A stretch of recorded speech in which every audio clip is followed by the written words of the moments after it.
Nykarleby förändrades helt. Natten mellan den 12 och 13 januari år 1858, när en brand som kom att förstöra nästan hela den dåvarande staden började i ett stall vid handlare Granholms gård på Borgargatan 1. På den ursprungliga stadens område, öster om älven, lämnade förutom kyrkan endast 4 hus oförstörda.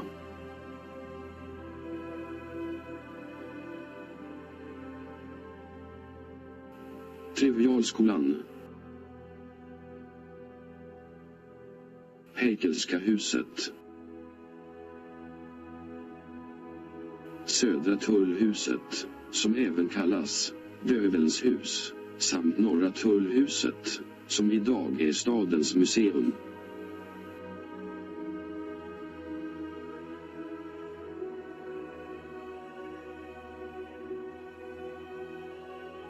Den första kyrkan i Nykarleby uppfördes redan år 1607, drygt ett decennium innan Nykarleby erhöll sina stadsrättigheter. En helt ny kyrka byggdes år 1708. Under stora ofreden splittrades de värdefulla kyrkoinventarierna, som klockor och kyrksilver. En del av dessa kom i ryska händer, men största delen kunde räddas över till Sverige eller gömmas runt om i Nykarleby. Kyrkan, eller som den egentligen heter, Sankta Birgitta kyrka, är känd för de omfattande takmålningarna. I takets mitt finns 2 stora kransar med Fredrik den förstes spegelmonogram och en teoretisk triangelkomposition över treenigheten. Den sistnämnda omges av en målkrans, från vilken 12 trumpeter ses blåsa ut psaltarcitat. Vid senare målningsarbeten övertäcktes dessa rika takmålningar, men de återställdes år 1927 vid den då utförda renoveringen. Målaren Daniel Hjulström målade altartavlan, som föreställer Kristus på korset.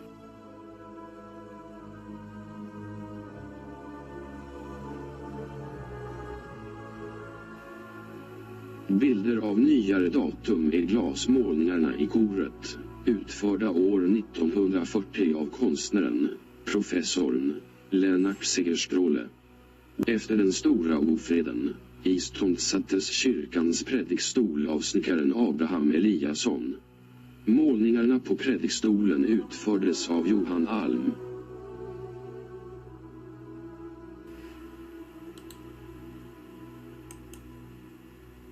Den första orgeln färdigställdes av byggmästaren Anders Gelin år 1786. År 1909 ersattes denna med en ny från orgelfabriken Walscher i Tyskland. Denna ersattes år 1979 av en dansk tillverkad orgel. Kyrkan med sina målningar ansågs vid tiden för färdigställandet vara en av de vackraste i Österbotten. Den tidigare altartavlan av konstnären Alexandra Sotin, Förställande Kristi förklaring, flyttades senare till det södra korset.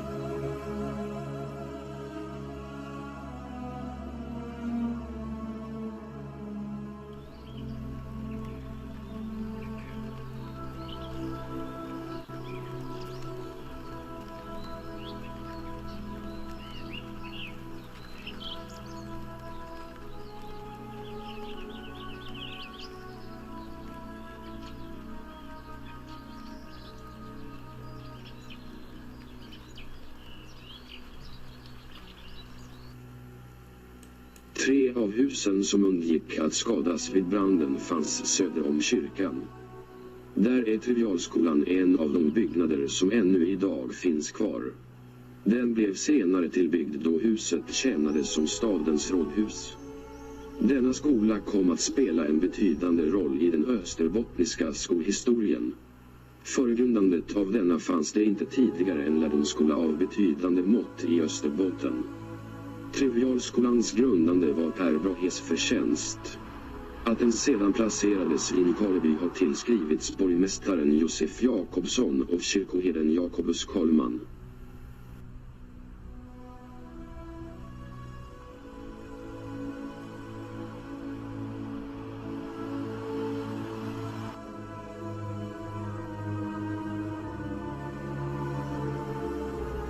Staden hade haft sina stadsrättigheter i 20 år när den nya skolan grundlades. I husets senare tillbyggnad fanns under en tid stadens rådhus, en tid som sträckte sig från 1850-talet ända fram till år 1981, när det nya ämbetshuset stod färdigt. Idag används lokalerna för olika utställningsändamål, främst inom konsten, samt en del av byggnaden används av Nykarlebynidens släkt och bygdeforskare.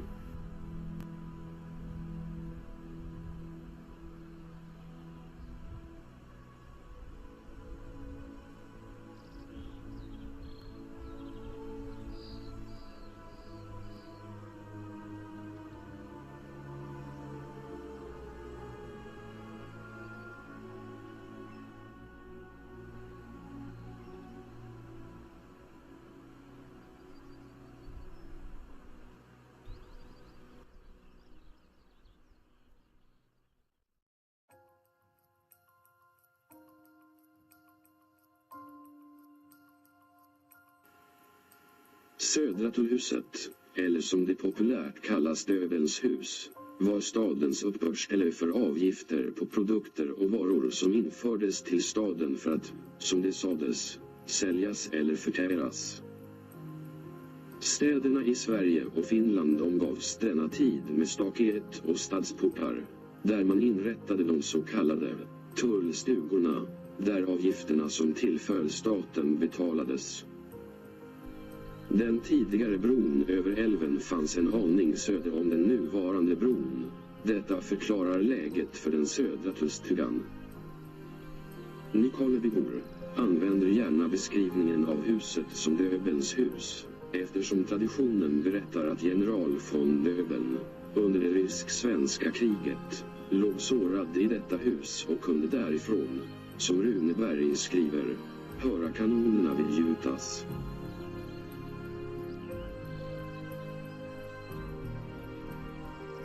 I själva verket fanns, enligt senare forskning, hans skjutbädd på ett annat ställe.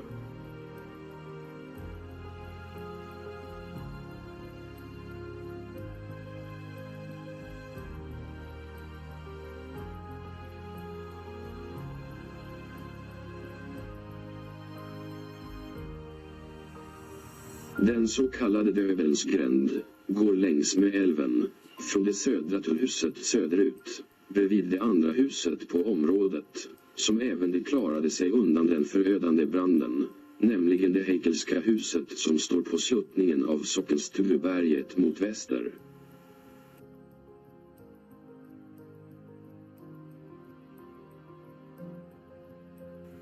Detta hus byggdes, enligt Hedström, på 1700-talet. Vid tiden för den förödande branden i Nykarleby ägdes huset av handlanden Erik Rickard. Det såldes år 1871 till sjökapten Herman Backman och år 1885 till Ture Heikel. Idag är bägge husen, det södra tullhuset och den Heikelska gården, vackert restaurerade av samma ägare.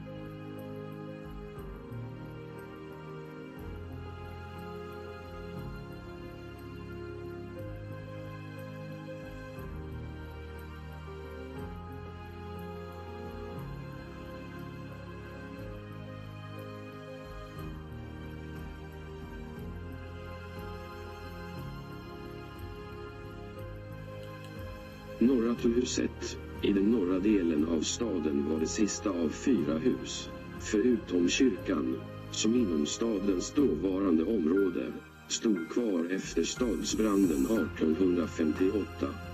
Husets äldsta del härstammar från 1600-talet. Idag tjänar huset som Nykarleby museum med vackra rumsinteriörer, inredda med historiska föremål och eleganta möbler, som avspeglar borgarfamiljernas hem under jämförbar tid. Dräkter, möbler, Tavlor, skisser, fotografier och sjöfartshistoriskt material är främst från 1800-talet men även värdeföremål från 1700-talets slut. Museet grundades 1951 på initiativ av bokhandlare och kulturpersonligheten Josef Heller. Museet är fylld med föremål från Hellers egna samlingar, samt genom donationer och inköp. Heller hade goda kontakter med en stor del av ättlingarna till forna Nykarlebybor. En del av inredningen kommer från familjerna Lybecks och Högdalshem.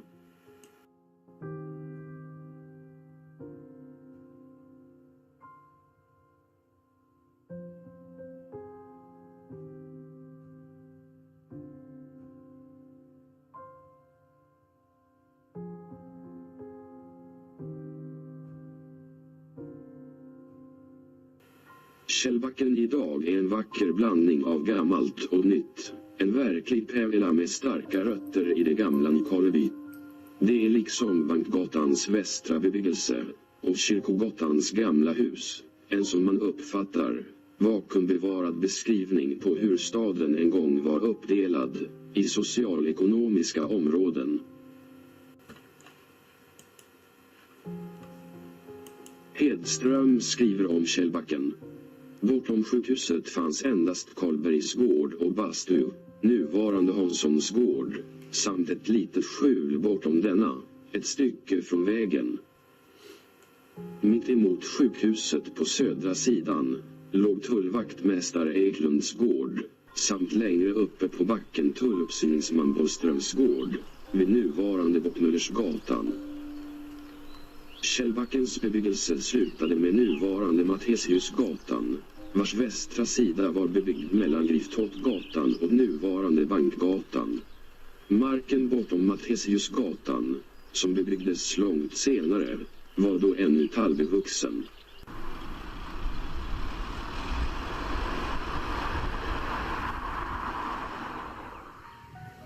Man kan säga att byggnaderna runt Stora bron, Brostugan samt stadens kyrka och Dödens hus är de byggnader som på ett karaktäristiskt sätt, för besökare och stadsbor, är staden Nykarleby. Väggmålningarna som kan ses på Brostugans innerväggar skildrar stadens olika historiska byggnader och människor. De är gjorda under tiden för fortsättningskriget av den i staden förlagda soldaten Gunnar Clement. Brostugan var en central plats för seminariets lärare och elever under decennier. Döden på sin häst, Ebba Brahe, Björken och Stjärnan, historiska hus finns förevigade på väggarna.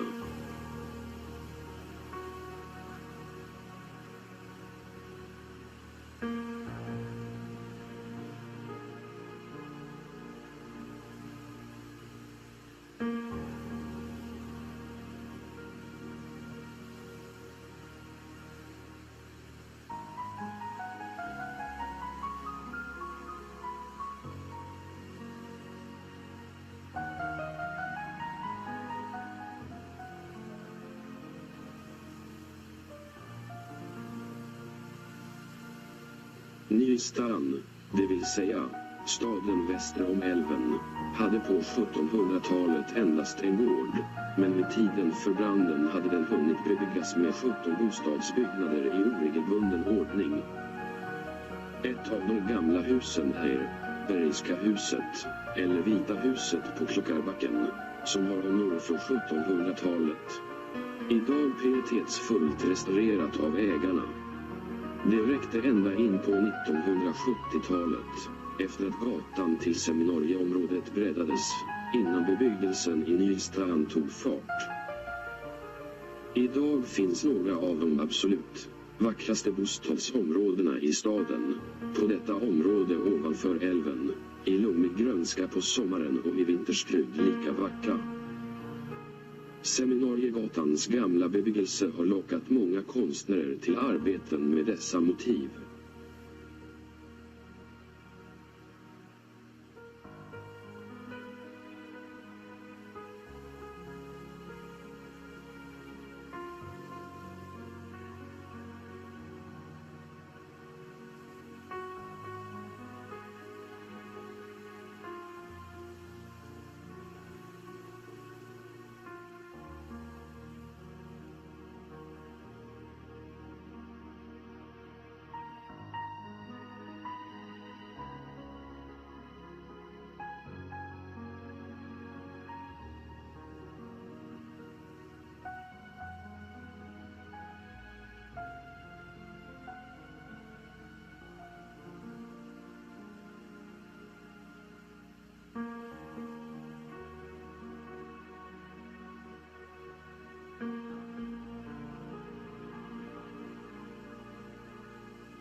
De gamla seminariebyggnaderna, som utgör en enhetlig byggnads- och skolmiljö som borde bevaras.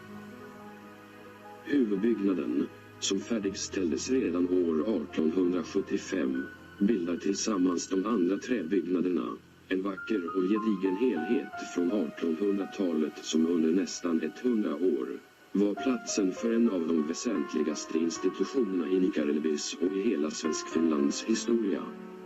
Dessa gamla byggnader hade en avgörande roll i utbildningen av lärare till hela det finlandssvenska området. De tidigare äldre seminariebyggnaderna som finns kvar på nya skolområdet är huvudbyggnaden som bestod av klassrum i flervåningsdelarna samt i mitten en gymnastiksal.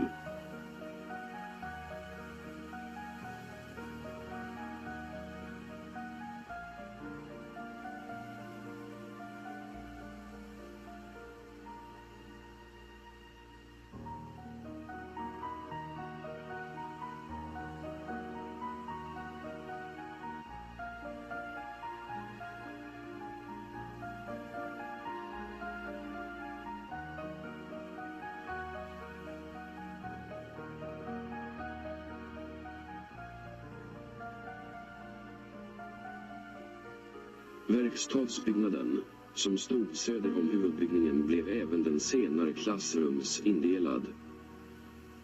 Längst norrut fanns tidigare kosthållsbyggnaden. Den som revs under början av 1960-talet i samband med uppförandet av en ny skolbyggnad för undervisningen i ämnen som sång, musik, teckning och slöjd. På samma gång renoverades de äldre husen. Seminariet etablerades under en tid när staden rent ekonomiskt befann sig på tillbakagång.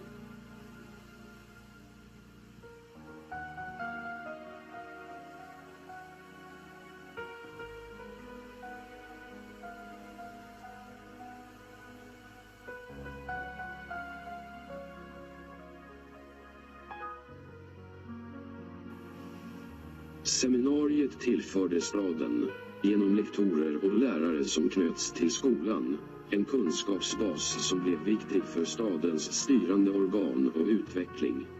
Den nämnda ekonomiska recessionen i staden var allvarlig. Konkurser, bortflyttande handelsmän och köpmannafamiljer betydde en förlust av kunniga personer till stadens styrande organ. Dessa kunde nu seminariet delvis tillföra. År 1880 befriades staden från skyldigheten att ensam fortsätta utbyggandet av seminariet. Statens övertagna ansvar gav nu staden möjligheten att fortsätta med tillförandet av nödvändiga byggnader för verksamheten. En direktors- och internatsbyggnad uppfördes i 2 våningar. Den tjänade som bostad för seminariets rektor, samt tillförde ett nödvändigt nytt internat för de studerande.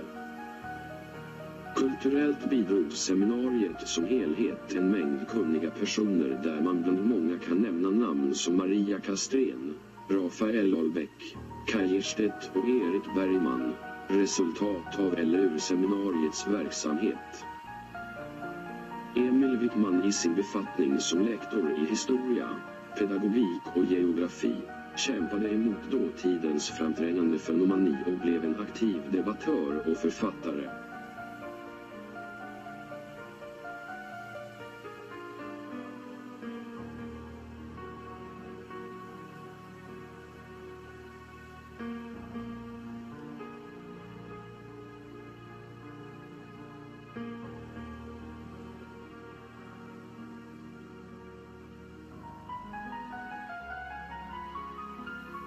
Som första rektor utnämndes Frans E. Konradi. Han var känd för, som det sades, sin stränga disciplin och sitt utmärkta ordningssinne. De 2 sista rektorerna var Hans von Schantz, som under 30 år förnyade seminariets utveckling, och Kurt Lobas, som fick den tunga uppgiften att slutligen avveckla seminariet efter avgörande politiska beslut.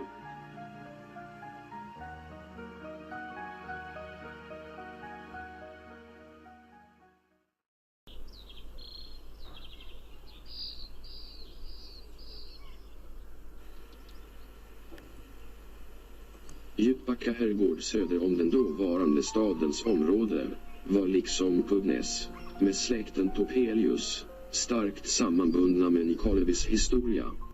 Med närvaro från mitten av 1600-talet, där ägare kommit och gått, har de flesta satt betydande spår i både Djupbackas och stadens utveckling. Totalt räknar man med 25 olika husbönder och ägare. Djupbacka har brunnit, byggdes upp igen och har både blommat och fallit tillbaks i en Törnrosasön för att på nytt återuppstå. En av de tidiga ägarna var Daniel och Helena Kempe som under tidigt 1700-tal starkt utvecklade Djupbacka. Sedan i slutet av samma århundrade var gården i deras son, Samuel Kempe, och hans barns ägo, fram till år 1813 när löjtnant Karl Backman köpte gården.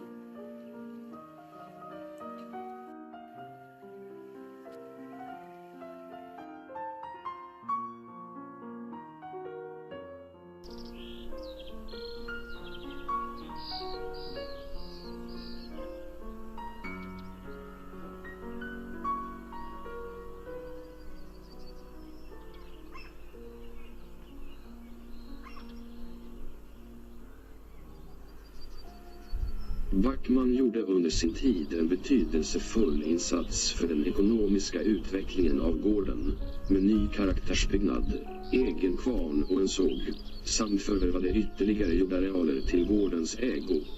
Den nya huvudbyggningen i gustaviansk stil daterar till år 1821, parken och allén är från samma tid. Djupbacka gård och dess kulturliv har under århundraden kommit och gått, har rekonstruerats under jämna cykler. Allt från Topelius tid med tillställningar som brunnsbaler och Café Dansante, till dagens Djupbacka marknad med rockkvällar och helaftons dansbandsmusik. Djupbacka har en förmåga att leva med tiden.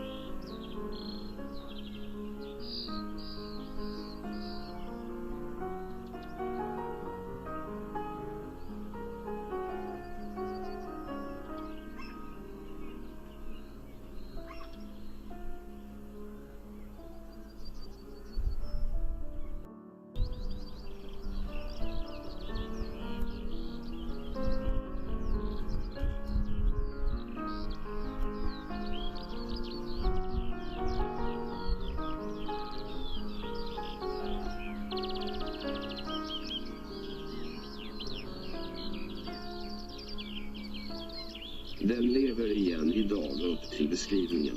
En oas i småstadsidyll med en välbesökt restaurang som följer med säsonger och trender. Idag har herrgården även en verksamhetsledare som utvecklar den historiska herrgården, samt har förmåga att sätta trender och historiska återblickar till konkreta aktiviteter. Djupbacka mår igen fint.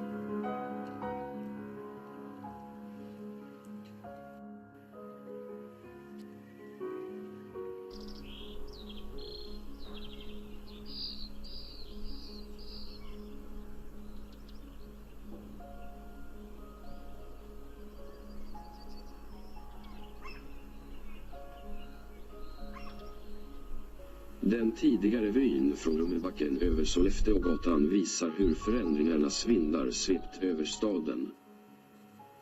Den nuvarande Sollefteågatans östra del fanns egentligen inte vid tiden för den förödande branden. Bilder av den gamla polisstationen påminner om en tid där man hade råd att ha en myndighet i varje samhälle, men man kan nog ana att ingen saknade denna byggnad, varken poliser eller stadsbor.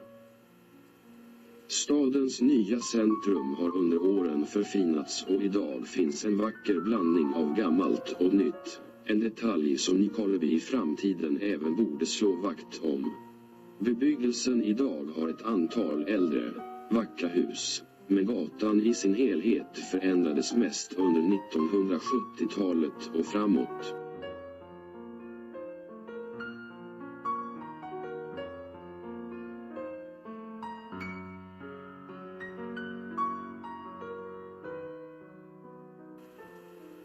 Sollefteågatans västra del bär inte mer spår av den tidigare bebyggelsen, Endast Trivialskolan och det södra tullhuset och den Heikelska gården, i den västra utkanten, berättar idag sin intressanta historia.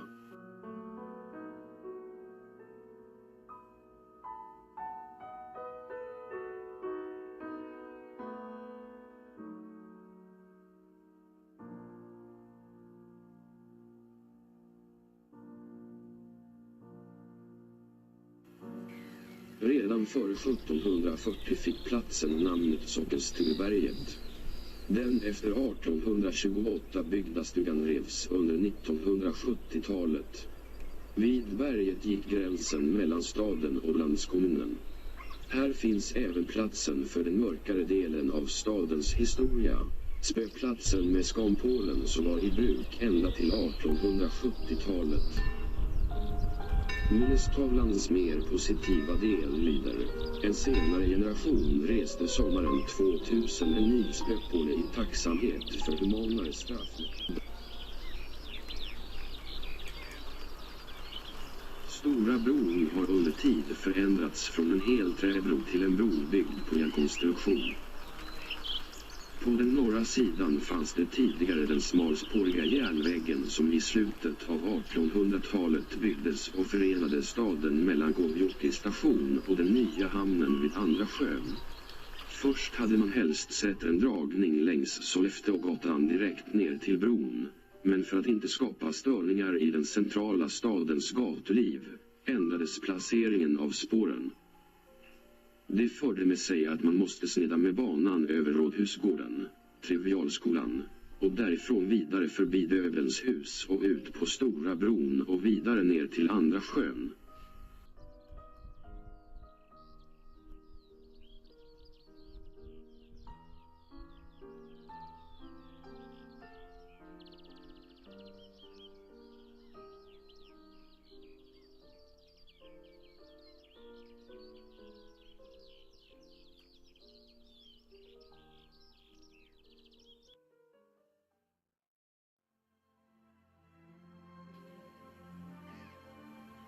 De tidigare brunnsholmarna i älven är omskrivna rekreationsplatser för dåtidens Nykarlebybor. Holmarna förenades med fastlandet genom en brygga som började mellan Jostenstkvarnen och bryggeribyggnaden. Bron var flyttbar och togs alltid upp under vintertiden. Brunnsholmarna beskrivs av Einar Hedström som Nykarleby-idyllens pärla. Hedström skriver: de äldre stadsborna återkallar säkert i minnet det rödmålade sommarvärdshuset med dess vita knutar, där det tätt invid vattenbrynet låg skuggat av björkar och hållar som speglade sitt löverk i den östra strömfårans lugna vatten. Nykarleby hälsokälla, som det hette, var en välbesökt kuranstalt. Topelius, far som var läkare i Nykarleby, ansåg vattnet i brunnshuset som gagneligt för brunnsdrickning. Han bidrog mycket till att holmarna och brunnsdrickandet populariserades i Nykarleby under denna tid. På holmarna anlades även en kägelbana som ytterligare bidrog till ställets popularitet. Man kan väl med dagens mått påstå att brunnsholmarna var den tidens inställe. Hedström skriver: brunnsholmarna utövar under de vackra sommarkvällarna en oemotståndlig dragningskraft på stadsborna och många söker sig dit. Ut på andra sidan älvvikens nästan omärkligt glidande vatten har man den motsatta stranden med den gamla brunnsplatsen, där hälsokällan ännu sakta pålar. På den västra älvstranden speglar sig många vackra gårdar i älvens vatten, där bland annat Maria Kastrens gård finns kvar. Hon var under sin tid en av de mest framträdande invånarna i Nykarleby. Politiker, lektor, direktor musikers, samt samhällsvälgörare av stora mått.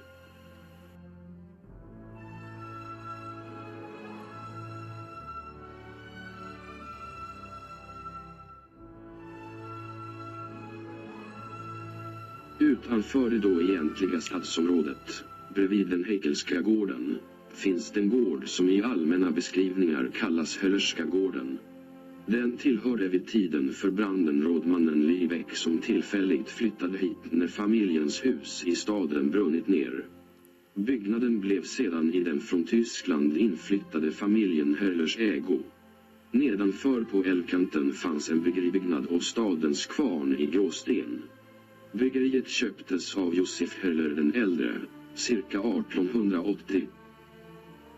Stadskvarnen, som i denna tid hade ett bra läge, fanns ändå geografiskt sett inom landskommunens område, en detalj som skapade oenigheter i bland annat beskattningsfrågor.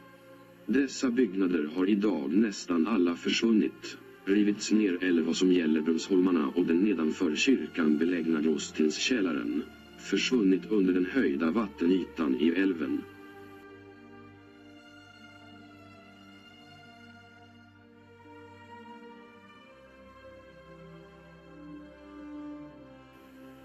Vyn runt torgets norra del har nästan intakt behållit den tidigare bebyggelsen. Från gamla foton igenkänns husen som ännu finns kvar. Husen på Bankgatan norr om torget hör till en samling värdefulla, tidsbeskrivande byggnader som idag med rätta håller på att återställas till sin forna glans.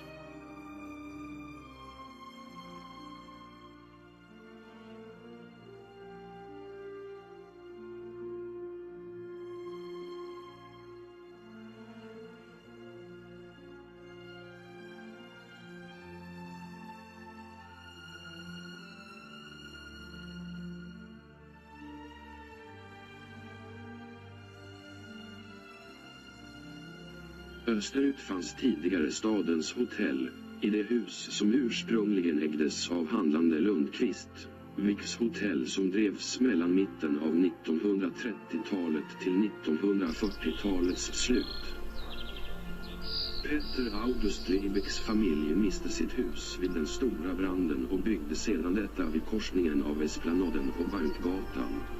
Sedan var huset under lång tid Helsingfors Banks fastighet. Idag vackert restaurerat.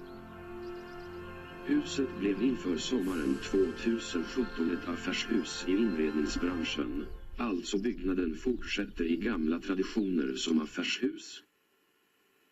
Längre neråt älven, västerut, finns huset som ägdes av familjen Albert Dyr, senare Föreningsbankens fastighet, senare restaurang, idag i annan ägo. Albert Dyr var rådman och skeppsredare. Följande hus var i ägo av köpmannen Carl Johan Berger, senare köpmannen Carl Johan Pensars gård. Som sista gård, nere vid älven på Bankgatan, finns igen ett färdigt renoverat hus, ett som byggdes efter stadens brand av skeppsredare Sundström. Den släkt som hade huset under längre tid var familjen Viktor Holmström, affärsman. Huset blev även känt genom Herlers bokhandel, som hade sin karaktäristiska ingång mot Kyrkogatan.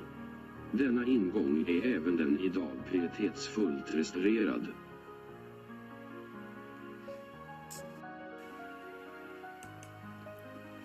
Det Grundfeldtska huset, hörnhuset före Topeljeparken, var under sin tid ett av de vackraste i staden.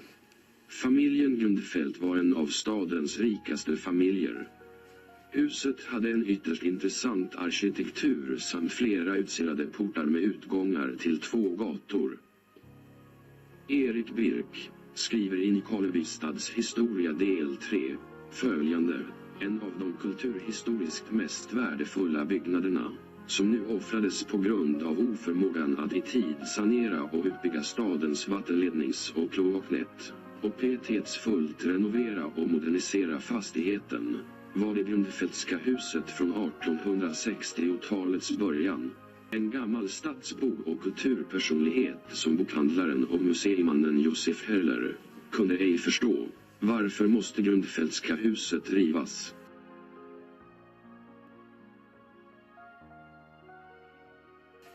En liten bit söderut på Esplanadens västra sida fanns det hus som en gång tillhörde Alfred Häggblom, vicekonsul, affärsman och bland annat ägare till Nykarleby tändsticksfabrik.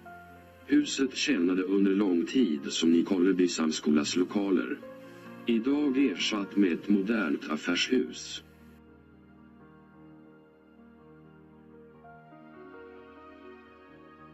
Parken vid älven hade som sitt första namn Nybro eller Allmänna promenaden. Senare efter avtäckandet av Wallgrens byst av Topelius blev den mera känd som Topelieparken.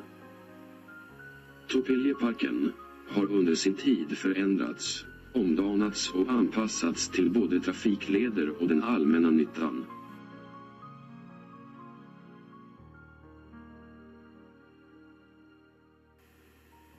Från gamla bilder och målningar känner man ändå igen den ursprungliga parken, älvens bukt och de små öarna mitt i älven.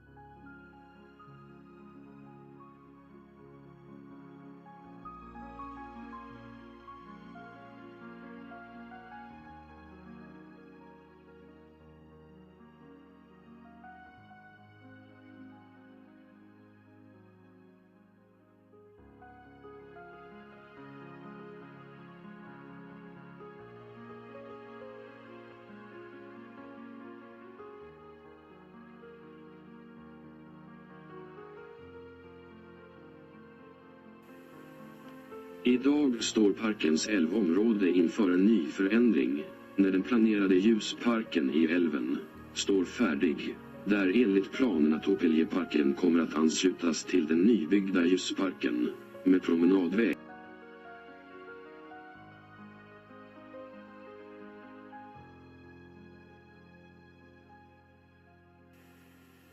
Kyrkogatan korsar dagens Bankgata med den nyrenoverade tidigare Skeppsredare Sundströms gård till vänster och den tidigare Rådman Bergers gård till höger.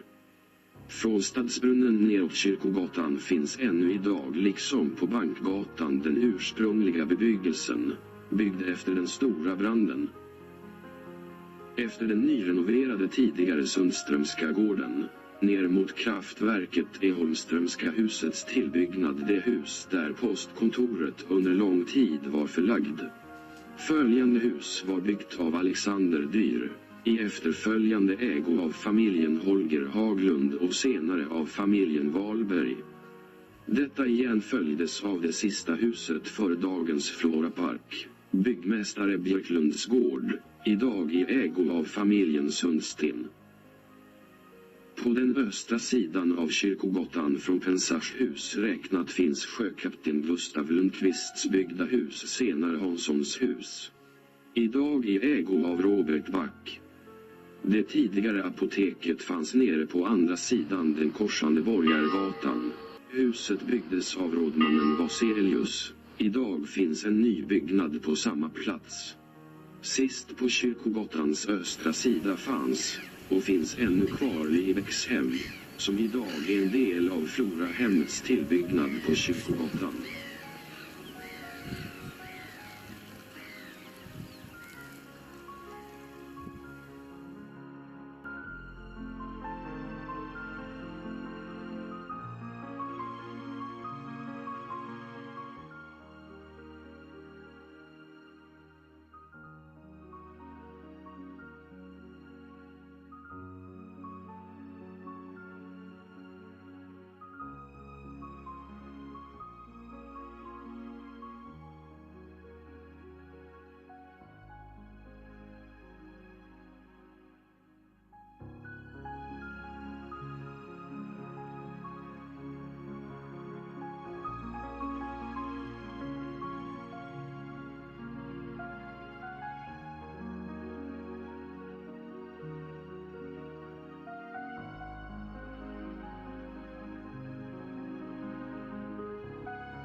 Sedan stadens hamn flyttats längre ut mot havet och Nålören vuxit ihop med fastlandet, började platsen tjäna ortsborna som en närmare hamn för det privata behovet. Fiske och fritidsbåtar tog över.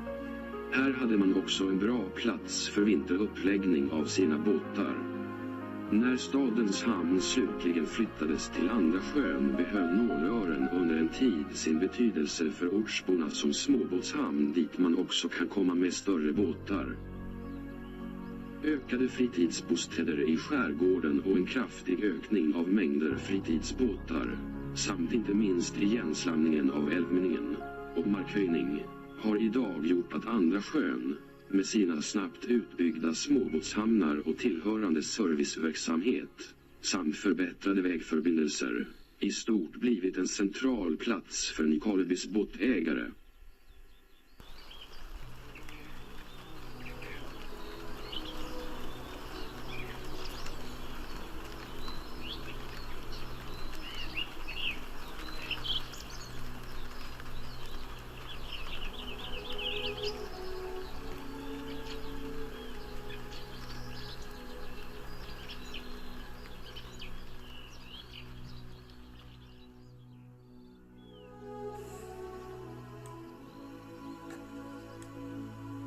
Man blir starkt påmind om Nykarlebys stolta historia och de historiska familjenamnen som är förenade med denna, när man sakta går mellan minnesstenarna och korsen på Nykarleby gravgård. Här vilar de alla, de historiska gamla familjenamnen: Grundfält, Topelius, Lybeck, Schalin, Dyr. Vi kommer stilla ihåg deras namn, deras hem, vad de gjorde och hur detta hade en betydelse för utvecklingen av staden.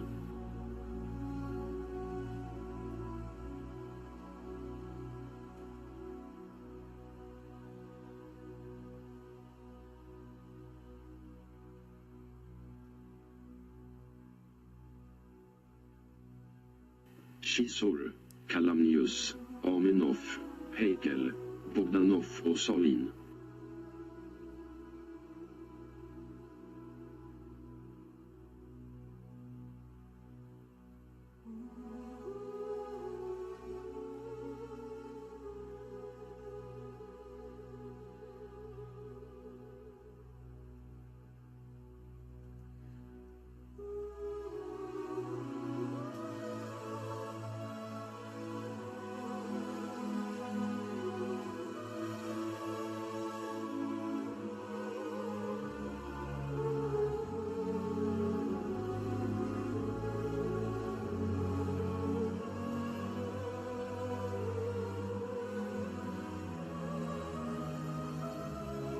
Här vilar även Frans Conradi, som var seminariets första direktor, jämte maka.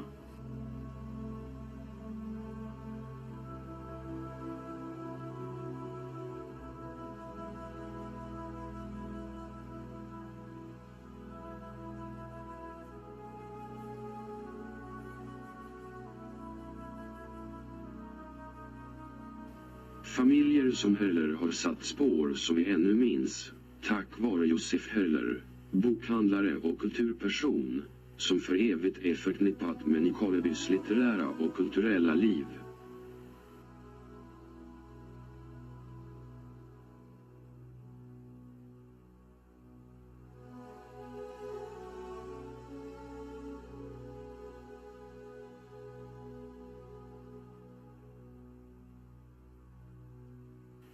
Hedström skriver: skall även här alla minnen försvinna och kommande släkter, återförgäves, fråga efter sina förfäders viloplatser. Det råder idag en stillhet vid deras minnesstenar och kors. Vi har all orsak att se tillbaks på utvecklingen av Nykarleby som en del av deras tidiga arbete. Det ger oss även en skyldighet, ansvaret, att utveckla en stad som både tar tillvara den tidiga historien, vårdar och bevarar, på samma gång som vi ser framåt, med stark tro på framåtskridande och gemenskap, en stad för alla.